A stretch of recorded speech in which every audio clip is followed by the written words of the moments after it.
देखिए, मैं समझता हूँ ये सब चीज़ों पे अभी नहीं पड़ना चाहिए। अभी तो हम लोग इतना भारत इतना आगे बढ़ चुका है, अब पीछे देख के क्या फ़ायदा।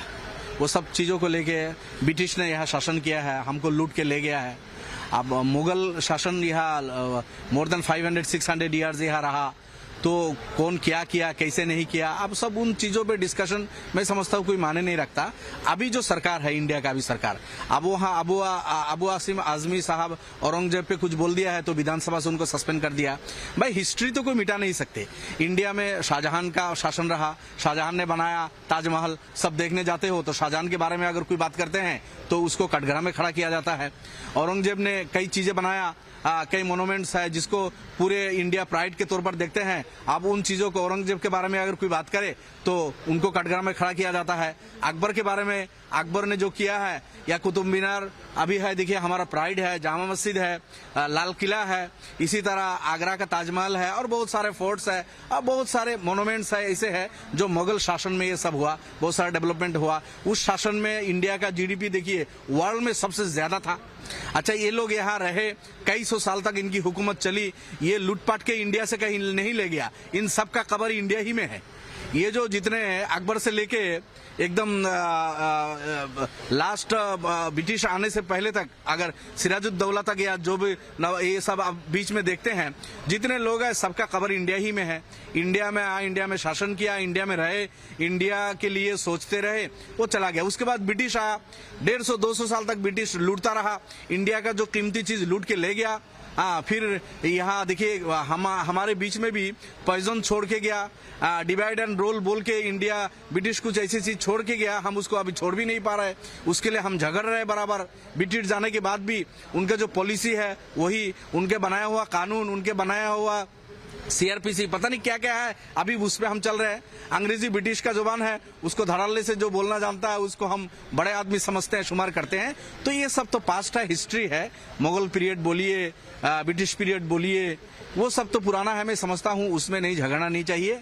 अबू आसिम पे जो महाराष्ट्र का सरकार असेंबली ने जो एक्शन लिया है वो उनकी बात है, वो लोग क्या कर रहे हैं, झगड़ रहे हैं, वो उनकी बात है, मैं उसमें नहीं पढ़ना चाहता हूँ। मेरा कहना ये है, अभी भारत स्वाधीन है, हम लोग ब्रिटिश के हाथ से भारत को स्वाधीन किया। ब्रिटिश ने जो लूटपाट के हमको ले गया था सब हमारा, उसके बाद जो इंडिया हमको मिला है, अब इस इंडिया को आगे ले जाना है बहुत दूर तक। अब जो भी सरकार है उनकी जिम्मेदारी है इसके डेवलपमेंट का काम करे। यहाँ रहने वाले हिंदू, मुसलमान, सिख, बुद्धिस्ट, ईसाई सबको लेके चले। कोई किसी को मुगल बोल के इंसल्ट करना, कोई किसी को ब्रिटिश के फॉलोअर्स बोल के, कोई किसी को किसी के फॉलोअर्स बोल के, ये सब छोड़ छाड़ के अब हम सबको मिलजुल के कंट्री के लिए डेवलपमेंट का काम करना चाहिए। बीजेपी की सरकार है, बीजेपी इंडिया के हित के लिए काम करे, इंडिया के जो बेरोजगार युवा है उनके लिए काम करे, इंडिया के डेवलपमेंट के लिए काम करे, ये हमारा कहना है। ऐसे व्यक्तियों को विधायक रहने के योग्य नहीं मानना चाहिए जो इस देश की भावनाओं के साथ खिलवाड़ करें, जो देश की बहुतायत आबादी के युग पुरुषों का अपमान करें और आक्रांताओं को सम्मानित करें। ऐसे लोगों को किसी भी विधानसभा क्या, लोकसभा क्या, लोकल बॉडी का रिप्रेजेंटेटिव भी नहीं बनना चाहिए। बहुत सही निर्णय है।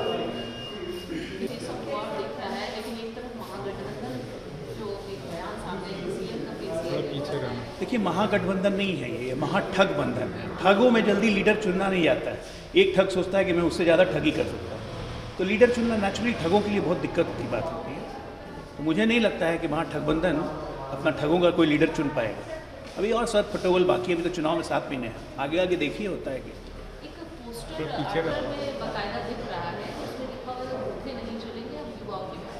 तो सबसे पहले अपने पिताजी को राष्ट्रीय अध्यक्ष से हटा दें, लालू यादव को घर बैठाएं, राबड़ी देवी को विधानमंडल दल के नेता से हटा के घर बैठाएं, क्योंकि बूढ़े नहीं चलेंगे। यही संस्कार हैं इनके कि अपने से बड़ों के बारे में ये बूढ़े बूढ़े कहते हैं। तो सबसे पहले घर से ही शुरू करें ना, बाहर में ज्ञान बांटने से पहले।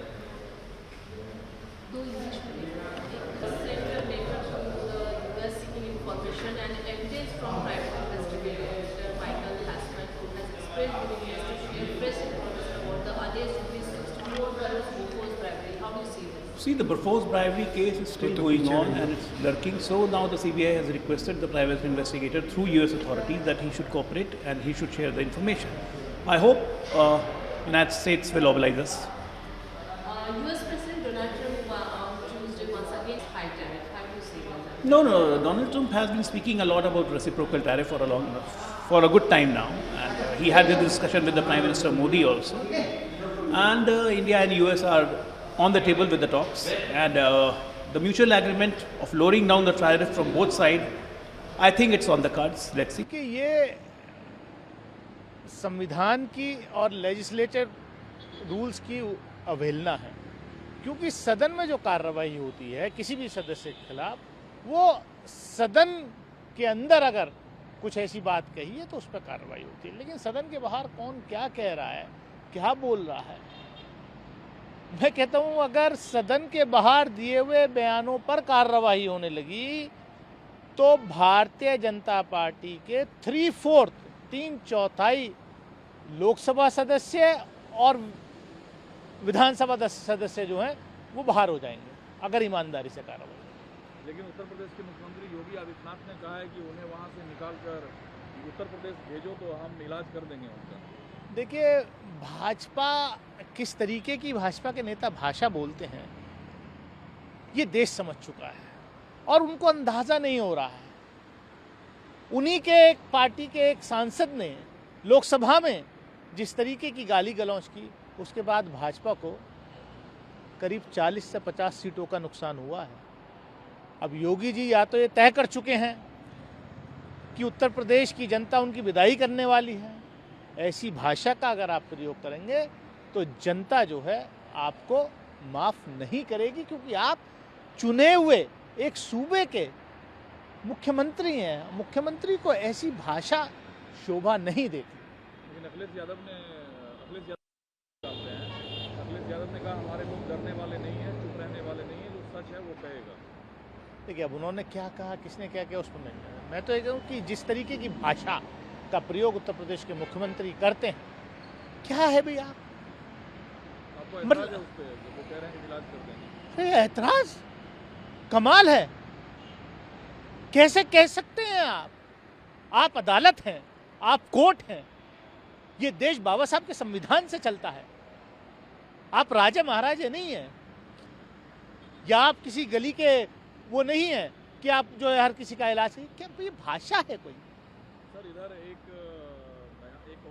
वीडियो मणिशंकर अय्यर का सामने है जिसमें वो कह रहे हैं कि राजीव गांधी अपेक्षाकृत कम एकेडमिक योग्यता वाले लोग थे, वो पहले फेल हुए, फिर आगे अगले यूनिवर्सिटी गए, वहाँ भी वो फेल होते हैं।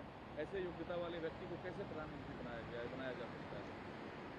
देखिए, राजीव गांधी जी को इस देश में कंप्यूटर क्रांति के लिए, आईटी की क्रांति के लिए जाना जाता है।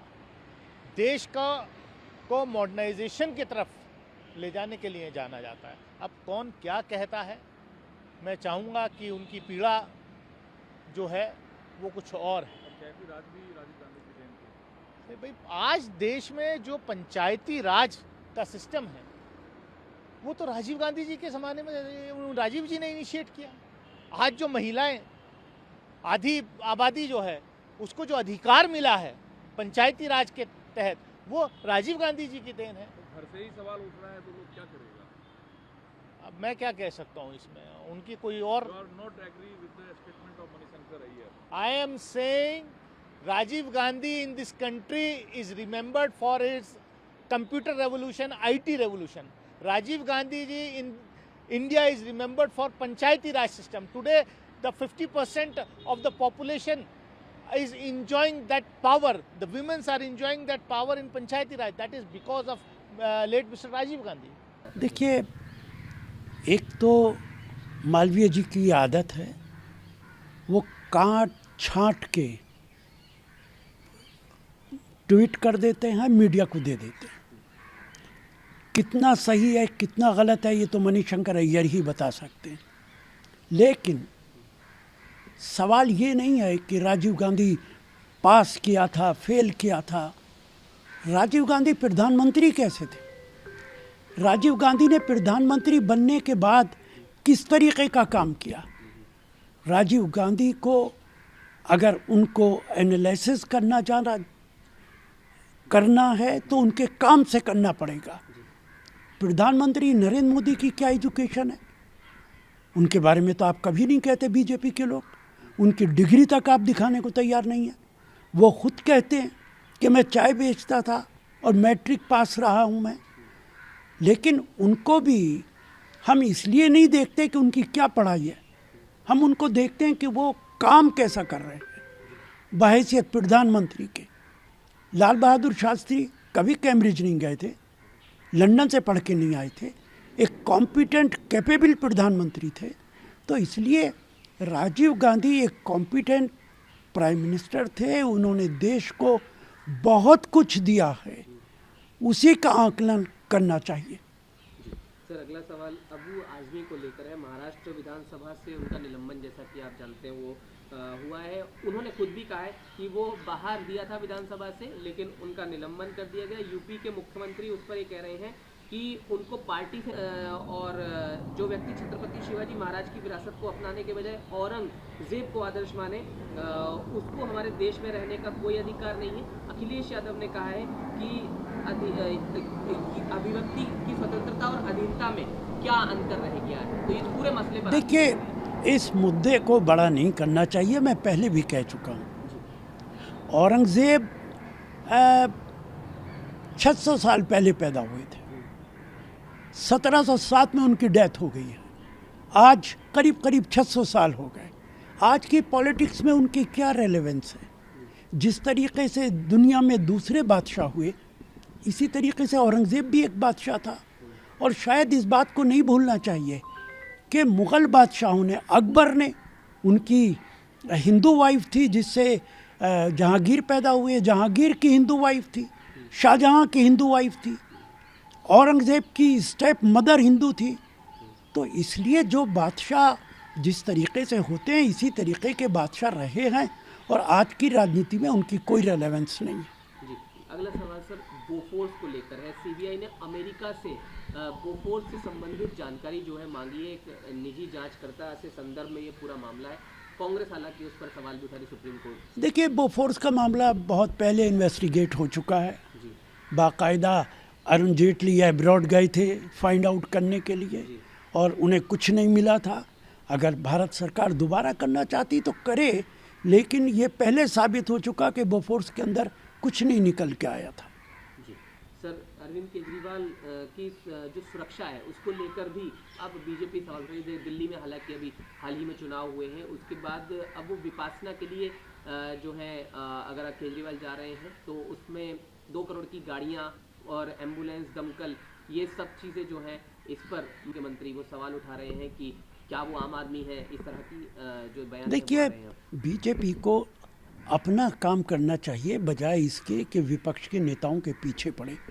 केजरीवाल क्या कर रहे हैं, क्या नहीं कर रहे हैं, कितना करोड़ रुपए का कारवां था। प्रधानमंत्री का वो हवाई जहाज़ जो उन्होंने नया ख़रीदा है, उसकी क्या कीमत है? हमारे देश के अंदर फौजियों को फाइटर्स चाहिए लड़ने के लिए, उनकी कमी है। लेकिन प्रधानमंत्री नया बिलियंस का हवाई जहाज़ इस्तेमाल करते हैं। तो दूसरों पर उंगली उठाने से पहले भारतीय जनता पार्टी को अपनी गिरेबान में झांकना चाहिए।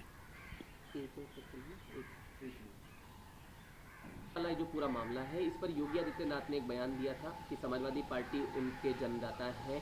अब अखिलेश यादव का बयान आया है कि पहले ही उनके परिसर में योगी गए थे उद्घाटन के लिए, तो बुलडोजर क्यों नहीं चलवा दिया वहाँ पर? देखिए, योगी आदित्यनाथ, अंसल एक बड़ी कंपनी रही है, बिल्डर्स रहे हैं, और उनके बारे में अखिलेश यादव बहुत ठीक कह रहे हैं कि एक तरफ आप गए थे वहाँ इनॉग्रेट करने के लिए, तो आपको अब ये हक नहीं है कि आप उस पर कोई सवाल उठाएं।